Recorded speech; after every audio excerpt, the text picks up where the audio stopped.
அதில் அந்த ஆறுமுகம் எப்படி வந்துச்சுன்னா,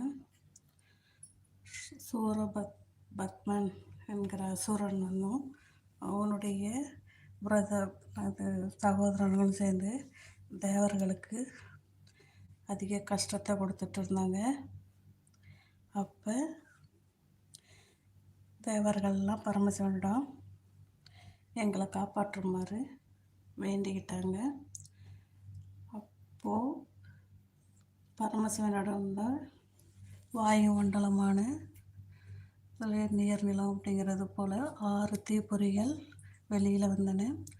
அந்த 6 தீப்பொறிகளும் 6 குழந்தைகளாக மாறின. இந்த குழந்தைகளை கார்த்திகாங்கிற பெண்கள்லாம் வளர்த்துருக்காங்க. அப்போது பார்வதி அம்மாள் அந்த 6 குழந்தைகளின் உடலை ஒன்றா சேர்த்து 6 தலைகளை உடைய வச்சு ஒரே உடம்பை வச்சுருக்காங்க. அப்போ அதுக்கு ஆறுமுகம்னு பெயரிட்டும் கூப்பிட்ருக்காங்க.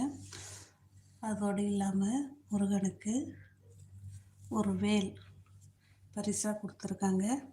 அந்த வேல் என்னென்னா தீய சக்தி தீய நிகழ்ச்சிகளை அழிக்கிறது போல் அந்த வேல் பயன்படுத்துமாறு சொல்லியிருக்கு. அதை வெற்றி வகை சூடும் வேலாக கருதப்படுகிறது. எனக்கு தெரிஞ்சதை சொல்லியிருக்கேன். உங்களுக்கு எதுக்கெல்லாம் தெரிஞ்சால் சொல்லுங்கள்.